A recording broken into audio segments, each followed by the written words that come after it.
Okay, so today we'll continue on, and now we're talking about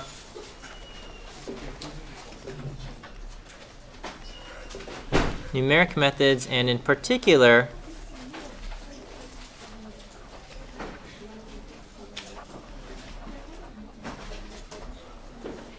we'll talk about root finding algorithms. Okay, and so now we're kind of moving into using our computers to solve kind of some mathematical questions and things like that.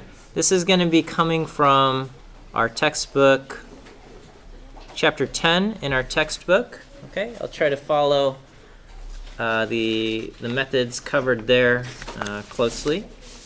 The floating point arithmetic, that was coming from, that's also covered in chapter 9 of the textbook, although I emphasized a few different things, really getting into kind of the 754 standard that's used on modern computers today as far as floating point arithmetic goes. Okay? And so a root finding algorithm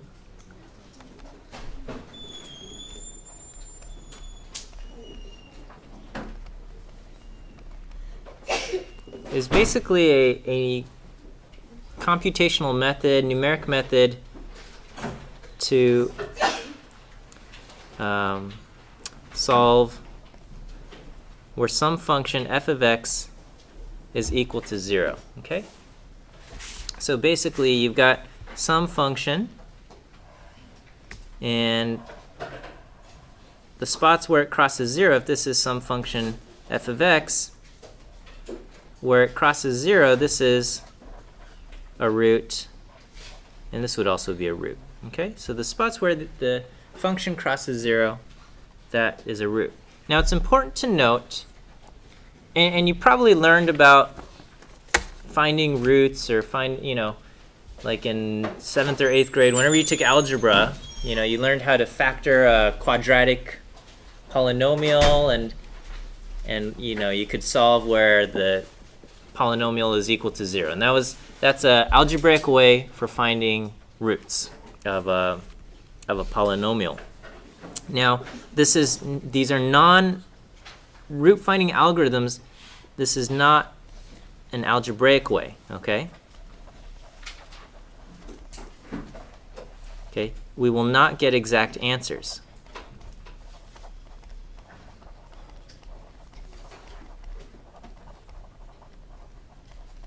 Instead, the root finding algorithms can only give you floating point approximations. Okay, so our algorithms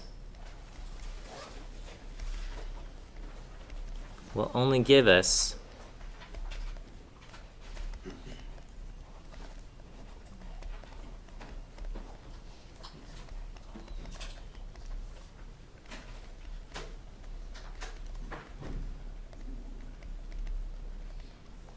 approximations of the roots. So that's an important thing to note. Okay, so in algebra you learn like the quadratic equation, and that will give you exact answers, right? You have any quadratic polynomial, you throw it into the quadratic equation, you're going to get exact answers for what the roots of that quadratic is. Over here we would not get that. We would get approximations. We would throw it into the algorithm. The algorithm works through some iterations. It's going to just give you an approximation. It cannot give you an exact answer. However, some applications of this root finding is useful. Sometimes, so finding roots in of themselves can be useful.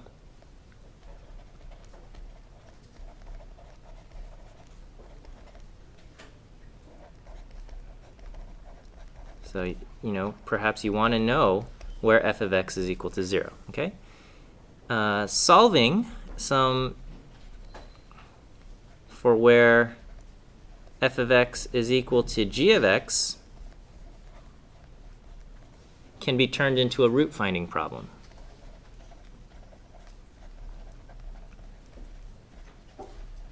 So if you needed to solve where two functions are equal to each other, so this is another application, all you have to do is you just do f of x minus g of x. All right, and if you call this h of x, set that equal to 0, roots of h of x will be solutions to the system of equations above, okay?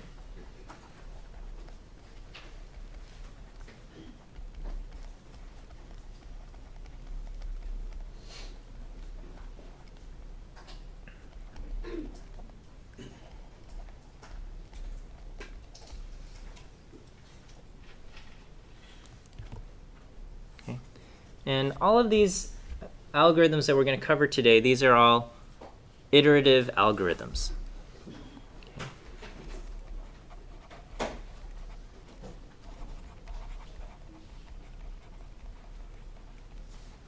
Okay. And the way the iterative algorithms work is you just start with some initial guess.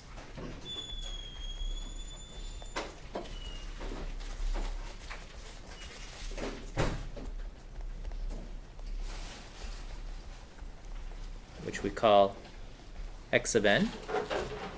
You put them through the steps of the algorithm. Okay, start with some initial guess x sub n, follow the algorithm, and the algorithm will give you the next guess x sub n plus 1, okay?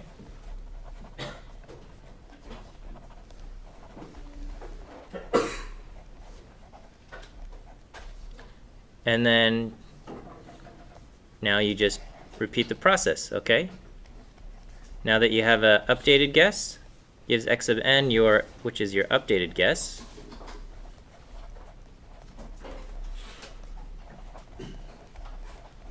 Okay, and it just repeats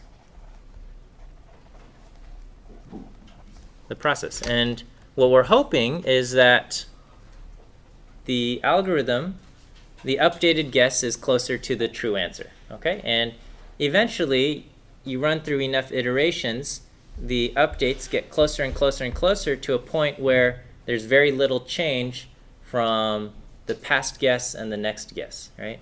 So in the beginning, if you're far away, you're going to get closer, and then you're going to get to a certain point where the next guess is hardly any closer than the previous guess, okay? And at that point, you say, we have converged. We haven't, I'm asking to give me an updated guess. The updated guess is pretty much the same as the last guess, so I'm going to call it a day and be done, okay?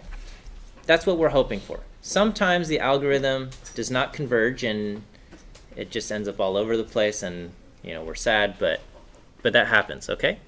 So we hope our algorithm converges, meaning that the next guess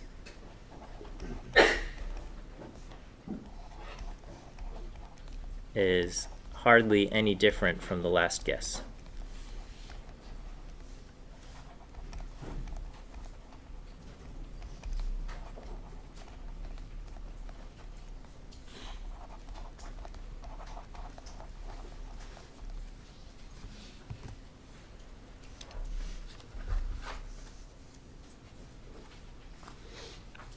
Okay, and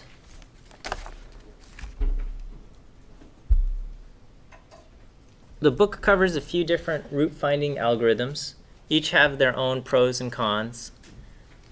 A good root finding algorithm, the perfect one would be the one that converges quickly, and one that converges and it does it quickly, okay?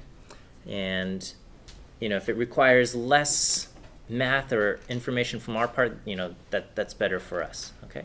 So all of these, we'll go through a few of these, and we'll see how they can be used to find where some function crosses y equals to 0. Okay, so this is effectively what we're trying to do.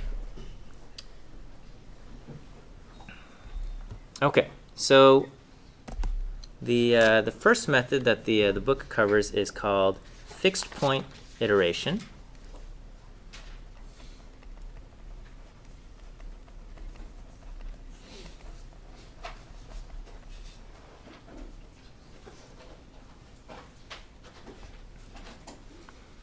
And what we a fixed point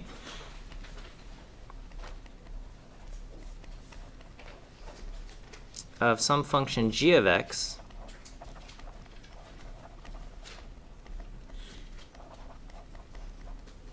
is where g of x is equal to x. Okay, and so that means, you know, if you take the value 6 and you plug it into a function and the function spits back 6, then that's a fixed point. Okay, because most of the time we're expecting you throw in a value into a function and it spits back a different value, right? That's what we're often expecting. But if you get a value where you plug in the thing and the function spits back that value itself, we call that a fixed point. And, you know, graphically what this looks like is it's just where the functions cross the line y equal to x. So if you've got the line y equal to x,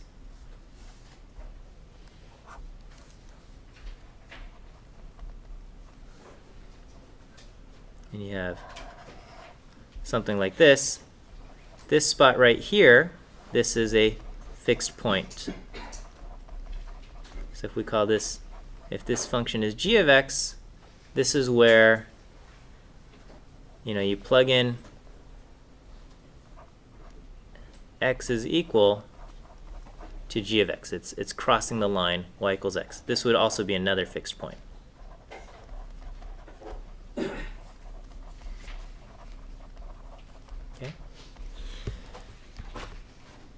And we have an algorithm that can help us find fixed points rather easily. Okay.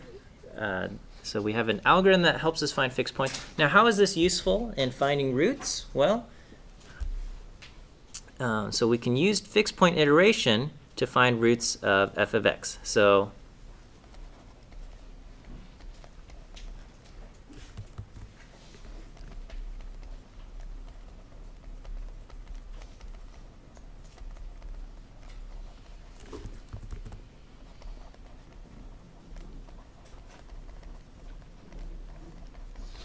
okay, so let's say we have, you know, we want to find roots of f of x, which basically means we want to solve this, okay? Solving this will give us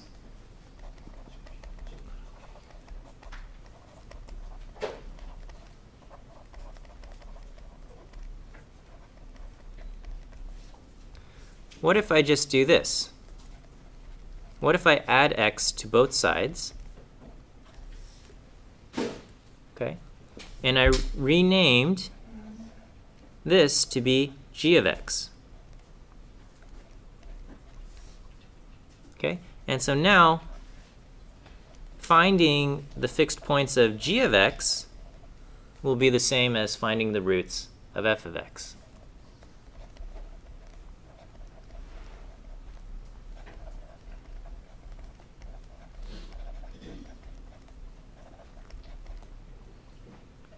Will be the same.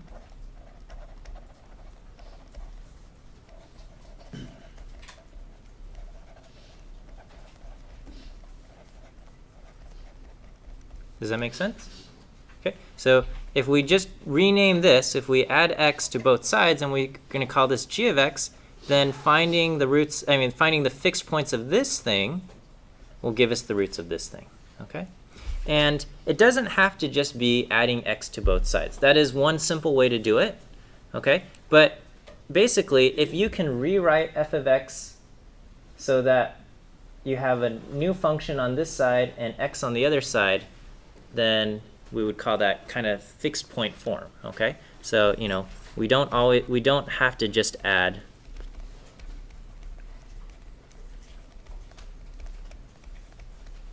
x to both sides. That is certainly one way to do it.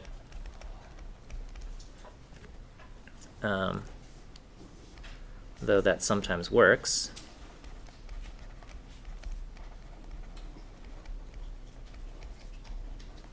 Okay, we can just try to reformulate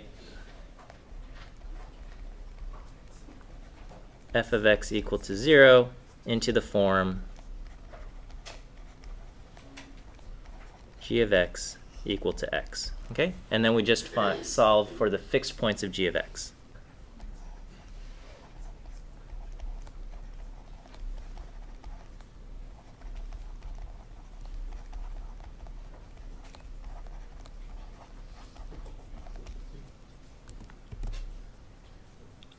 Okay.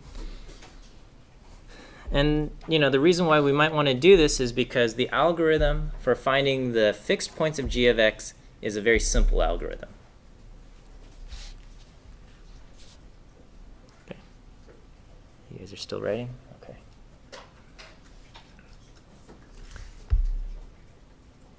Can I flip to the next slide? Okay, I'm going to do it. All of the I'll post all of these up on CCLE anyway. Okay, so here's the algorithm. Okay, so you start with algorithm to find fixed points of g of x.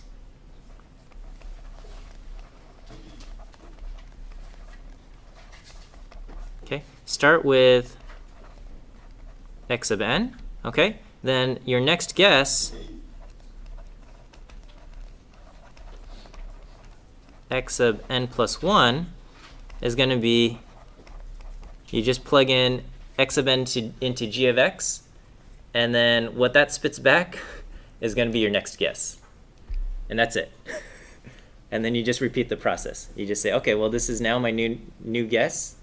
Plug that into g of x, and whatever that spits out is going to be your next guess, x sub n plus 2. Okay? So this is about as simple as an algorithm can get. And you're like, how does that even work? Okay, well, it's easier to explain this graphically rather than trying to prove mathematically that it works. Although you can prove that mathematically it will work, but I think we'll just do this visually. Okay.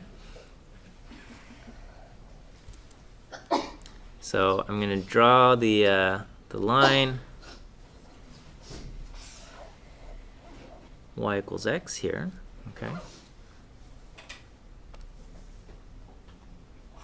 Okay, and then just forgive the curve that I have. Shoot. Okay. Okay. So let's say this is the thing. Okay. So this is going to be g of x, and we want to find this. This is going to be the fixed point that we're going for, right? So let's say we start. Let's say this is my initial guess right here. X sub n, okay? And so if I draw kind of a line, actually I should only go up to just right here, okay? So this spot right here, this is g of x sub n, okay? This location right here. And so if I go horizontally across to here, this is g of x sub n. And this location right here, this is where x is equal to g of x sub n. Okay? And so that brings me closer to my fixed point here. Okay? And so I can kind of follow this down to right there. And so this is, I'll call this x of n plus 1 is where x is equal to g of x of n. You guys see that? Okay, and then so now if this is my new x of n, then I can kind of trace over and come over to here, and this is where this location right here, this is where this is going to be g of x of n plus 1, and right here, this location,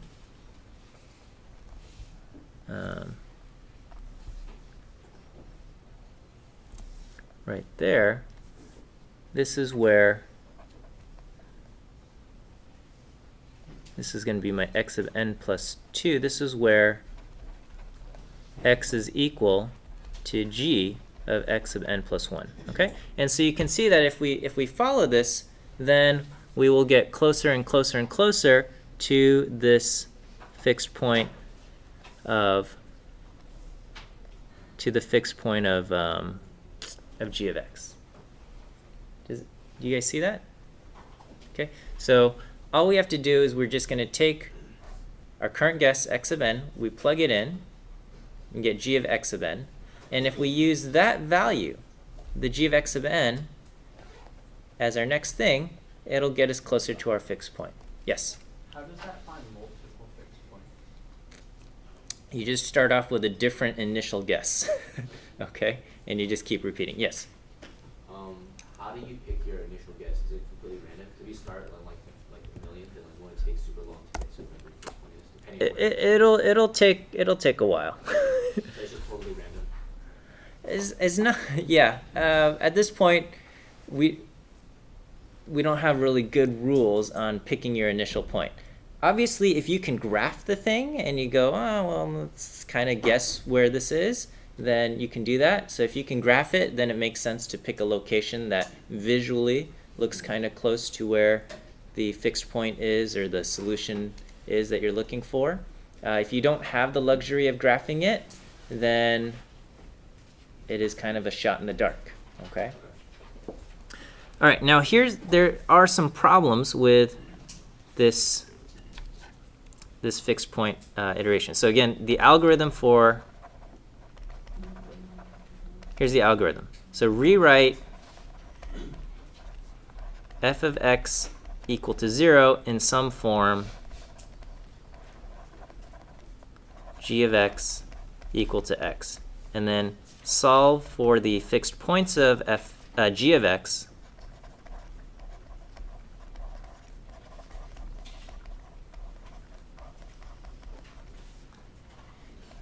by updating your next point, x of n plus 1, to be equal to g of your current guess.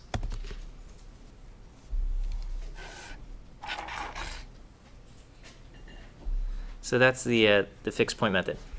Now we have problems is that sometimes it will converge and sometimes it will not.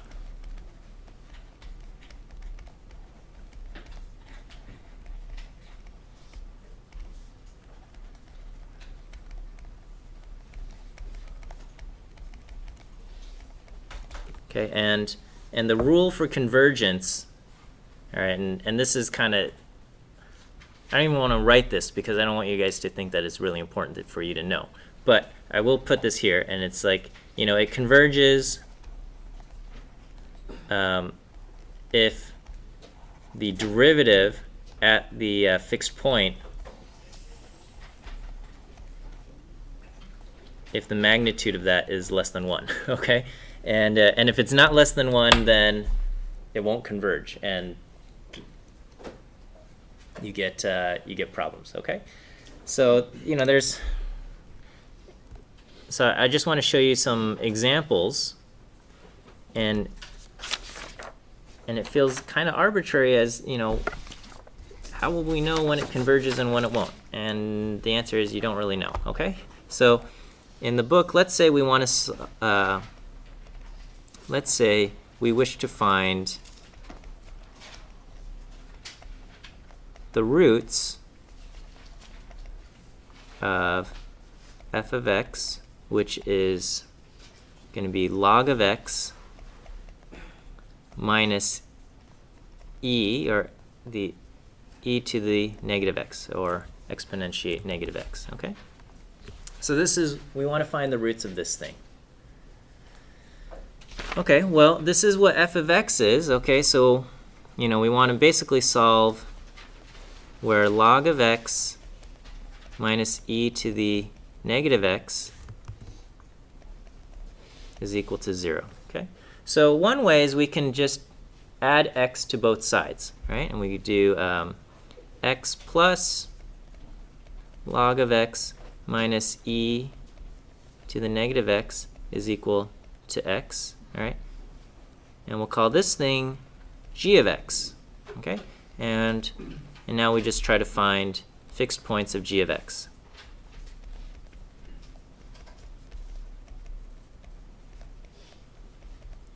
Now, unfortunately, if you try to do this, this will not converge.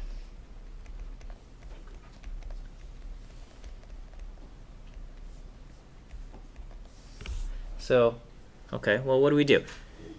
Well, you can just try to rewrite it in a different way and see what happens, okay? So over here, I just added x to both sides, and I said this is going to be called g of x, and we're going to look for the fixed points of g of x, okay? And if we tried to do that in the computer, it will not converge.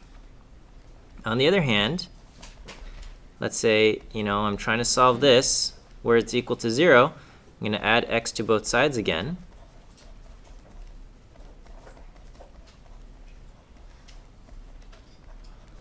But if I, you know, move this to the right-hand side,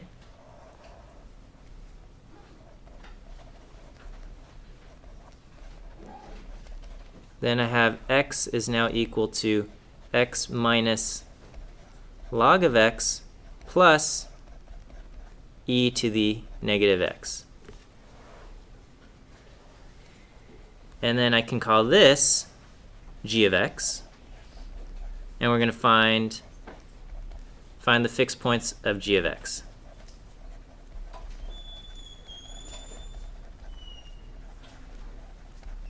Okay, and then what do you know? This does converge.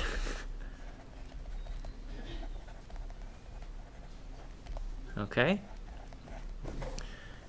and it just feels very arbitrary as to when it converges and when it doesn't converge. And again, the rule for when it converges and when it doesn't converge is if the derivative of g of x at the fixed point is greater than 1 or less than 1, then it will or will not converge, or will converge. But I don't think we're good enough at taking derivatives in our head to look at this and go, oh yeah, I can tell that the derivative at this fixed point is going to be greater or less than 1. So, you know, and a lot of times the reason why we're doing a numeric method is because doing the classical analytic or algebraic way would be too difficult to actually pull off. So sometimes it's just a little bit of guessing and a little bit of hit or miss, okay? And some of these will converge faster than others. And so, you know, another option for rewriting what f of x equal to 0 is, you know, so I have this set to equal to 0. I can just move the e to the x, or e to the negative x, to the other side. And we just want to get in the form of g of x is equal to x, so I can exponentiate both sides. Okay, and on this side I would get x is equal to e to the negative x. Okay, and we'll call this thing g of x, find the fixed points of g of x, and this does converge. This will also converge. Okay. So I haven't written any code. The book provides some code as far as running a fixed point iteration, but it's very simple. All you have to do is you just start off with some initial guess, write up, you know, a function. You're going to have to create a function and say, you know, g is some function of x, and then you just say, okay, my next guess for x is going to be, just plug in the last thing and then just keep running the thing over and over and over again. All right? And you can take a look at some of the code that the book has written for running some of these algorithms. It might even be a good exercise to see if you can write up the algorithm yourself to make sure you understand how it's going. Okay?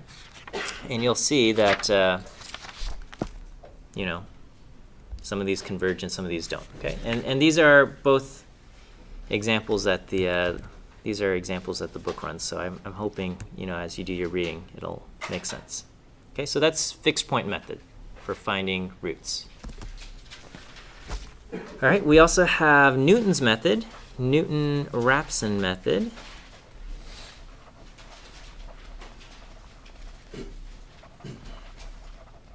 And I think you guys learned Newton's method probably in calculus for finding roots at some point, right? When you took calculus, maybe? Do you guys remember this? Yes? Okay. Well, some of you are smiling and shaking your head. And the way Newton-Raphson's method is you start with some guess. Okay. Oh, I'm sorry. So Newton-Raphson's method is a very good method, but it requires that we know the derivative of f of x.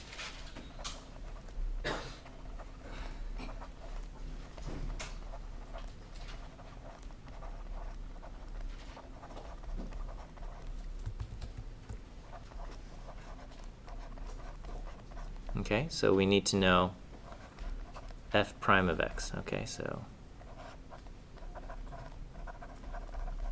and if you don't know the derivative or if you can't figure out what the derivative should be, then you can't use Newton-Raphson method. Okay, so it requires that you know the derivative, and sometimes you have that luxury, sometimes you don't. If you don't, then you can't use this. All right, and the way it works is you just start with some guess x of n.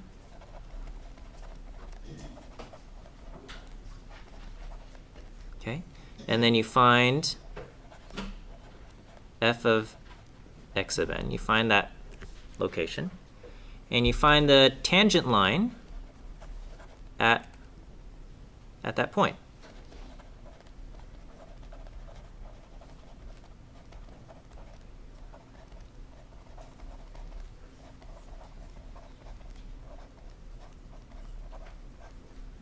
Okay, and you just basically trace that tangent line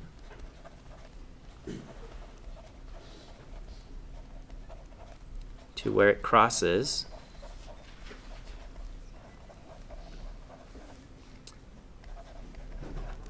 the x-axis, and the location where it crosses will be your new guess x of n plus 1. Okay.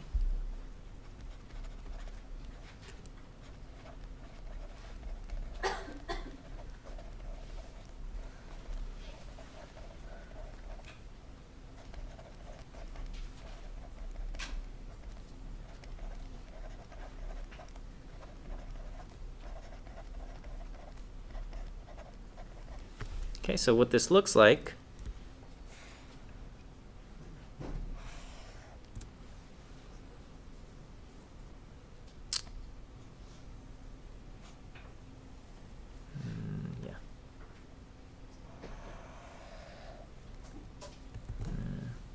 is there a nice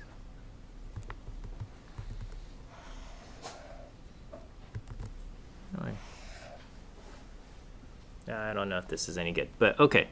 So we'll say, let's say we start right here at, this is our initial guess x of n, okay, and we go to this location x of n, f of x of n, okay, and we take the tangent line at this point,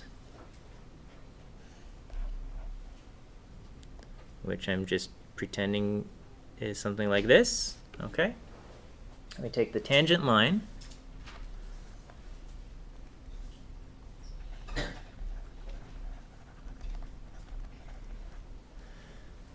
then we trace that to where it crosses the x-axis, and this will be my new guess x of n plus 1. And then I come up to here and I take the tangent line at this point,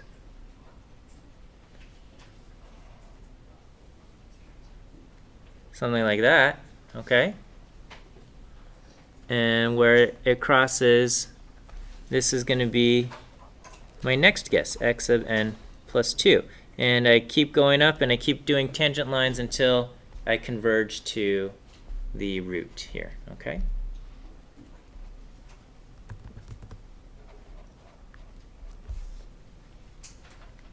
Is that okay? So that's Newton's method for finding a root. As you start with some point, you find this location. Okay, so how far over, where is this location x of n plus 1? Okay, so if we think of where this is, you know, it's if we think of, you know, slope is equal to rise over run, right? Then the run, which is the part that we're going for, is going to be equal to rise over the slope, right? Does that make sense? Okay, so we can think of the rise as our location is basically the difference between 0 and f of x minus 0. And then our slope is going to be f prime of x, right? And so our run, the amount of the run is going to be f of x divided by f prime of x. Does that make sense? So if I'm labeling this part, and I say this is my rise and this is my run, and I want to know how far is my run, it's going to be rise divided by the slope. Okay? And so we get, this is our algorithm, which is your next point, x of n plus 1, is going to be your current point, x of n, minus f at x of n divided by f prime at f of x of n.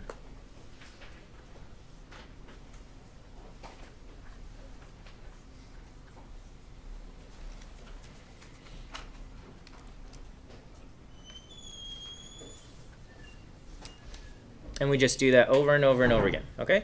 And so we start at x of n, we figure it out, and we get this, and then we keep going, and eventually at some point, you know, the differences between the next guess and the next guess, they get small enough to the point where we say, it has converged. Is this okay? So this is Newton's method. I hope it sounds kind of familiar from your calculus days. Maybe your calculus days is like 6 years ago by now, right? You took it in sophomore year in your high school or something, and you're like, oh my gosh. But, or who knows, right? I have not taken calculus in a long time, but at least, well, I don't know if I remembered this, but okay. So that is Newton-Raphson method. Okay, and if we think about what a derivative is basically the difference between x and some, like f of x versus f of x plus some delta divided by x plus the, or divided by that delta as, you know, delta goes to 0, right? That limit. So the secant method is very similar to Newton's method, except it does not require that we know the derivative. It just requires that we calculate f of x at 2 locations, okay? No derivative required. So this might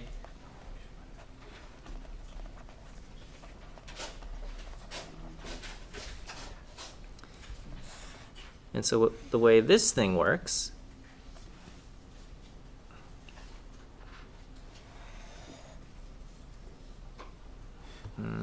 let me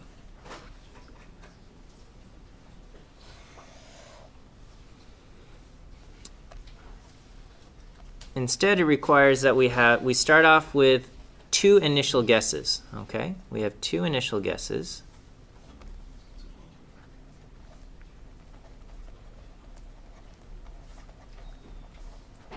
Okay, we have a x of n, okay, and then we have an x of n minus 1. So basically, we have two initial starting points, okay?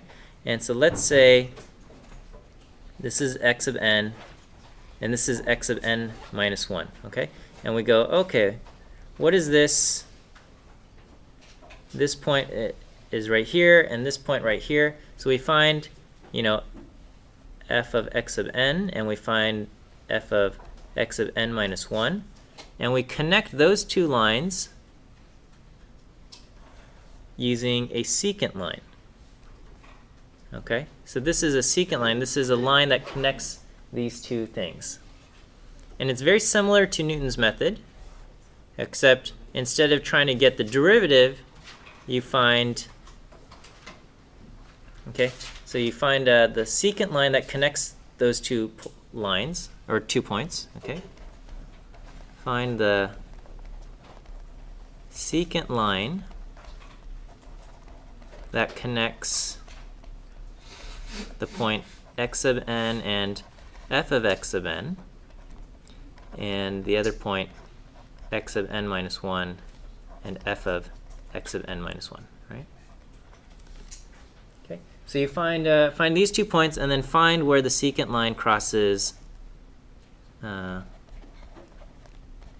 the x-axis. Find where the secant line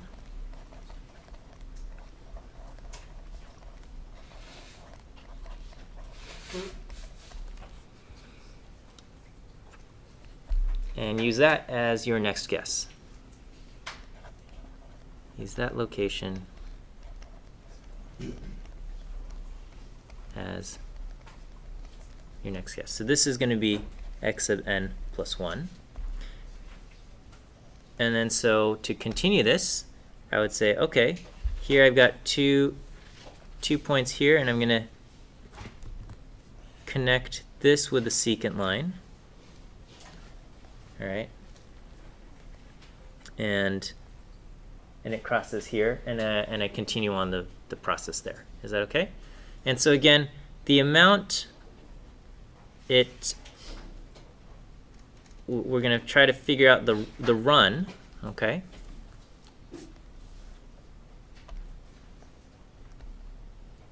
So here's my rise, and this is my run, okay? So we do rise over run, okay? So again, we're going to get it in the form that the run that we're going to subtract off, run is going to be rise over the slope. So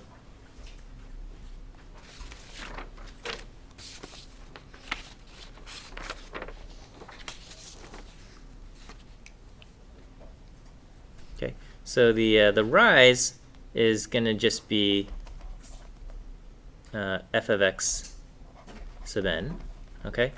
But then the slope, it's a little bit trickier, okay? The slope is coming from these 2 points, and that's going to be the difference is basically the rise and the run change over here, right?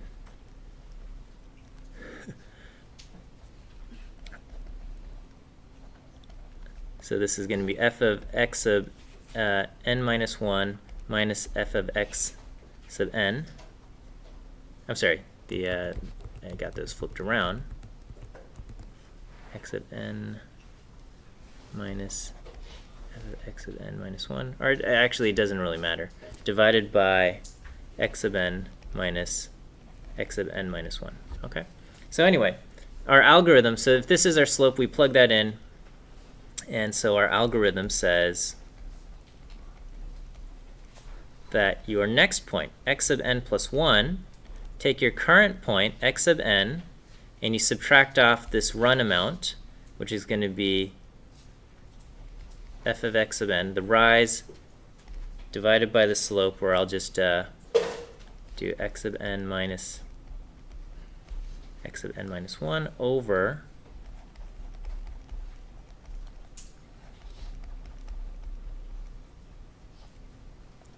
and so this is effectively the inverse of the slope here. So this method does not require any derivatives. It just requires that you're taking 2 points and effectively getting something that resembles a tangent line, but it's not a tangent line, it's a secant line, right? Yes? For Are those to be multiplied together after vector 1 and then the fraction? Yes, yes. Okay. This is multiplied by that. Yes. Okay. And so that's the secant method. Okay. And all of these you can they're detailed a little bit more in the text. And I'll put something in your homework. I'll get a homework posted soon also for you to try this out. Okay. I know you guys hate homework, but it's really, I think, how you test out if you understand what you've got. Okay. I know we're going for understanding here. Yes. Question. What's the difference between finding a root and finding a minimum or max? So a root is where the thing crosses 0.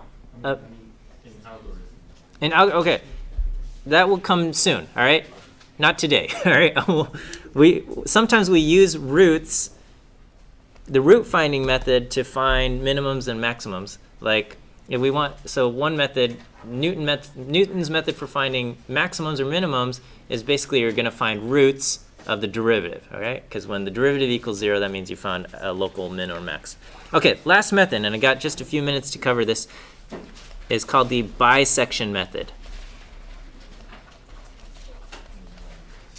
Okay, so the bisection method, this one is guarantees that you'll find a root, okay, as long as you have these initial starting conditions, okay? Guarantees that a root is found, or at least a root approximation is found. But you're like, well, why don't we just use this guaranteed method? It's slow, okay? Bisection method is slow. But conceptually, I think it's pretty easy to get, I think. Well, I don't know. What I think is easy and what students think is easy is not necessarily the same. So, all right. So let's say we have this, okay? What you need is you just start off with endpoints, okay? So you start with 2 endpoints.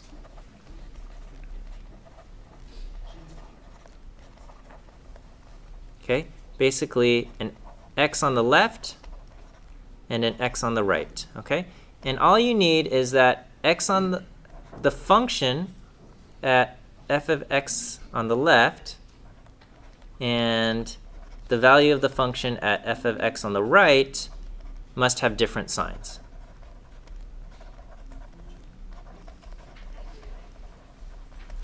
Okay, if they have different signs, then based on, I forget what it is it one of these fundamental rules? We know that it has to cross 0, right? If they have different signs, it's got to cross 0. Well, as long as it's continuous. Okay, and so what we have, so let's just say this is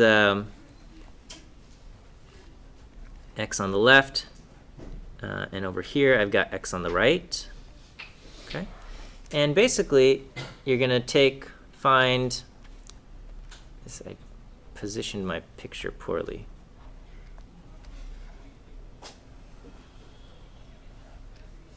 This is the magic of computers. All right.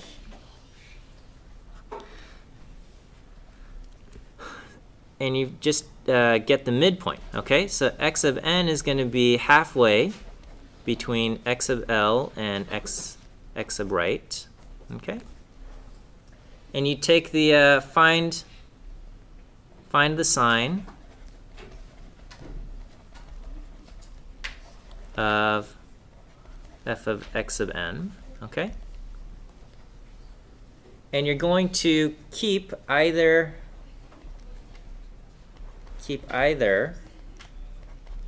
the current xl or the current x of right, okay? You keep the one that has a different sign from xm, okay?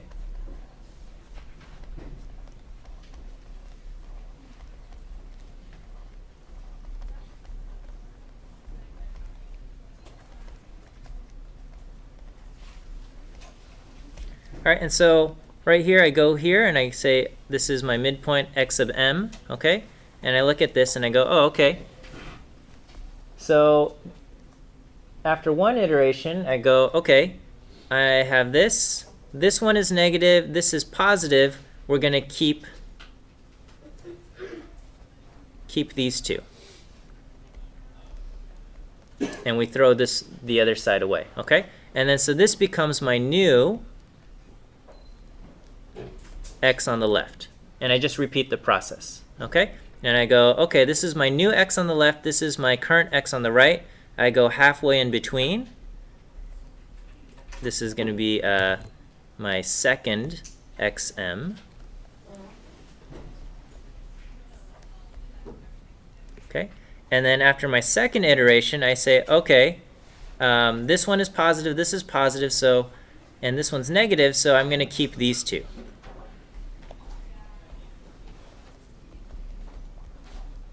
Okay, and so this becomes my new x on the right.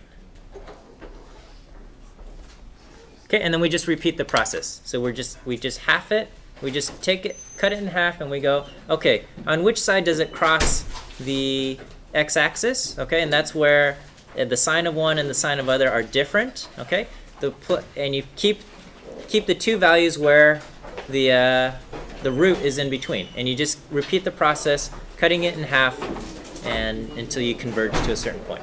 Okay, and that is it.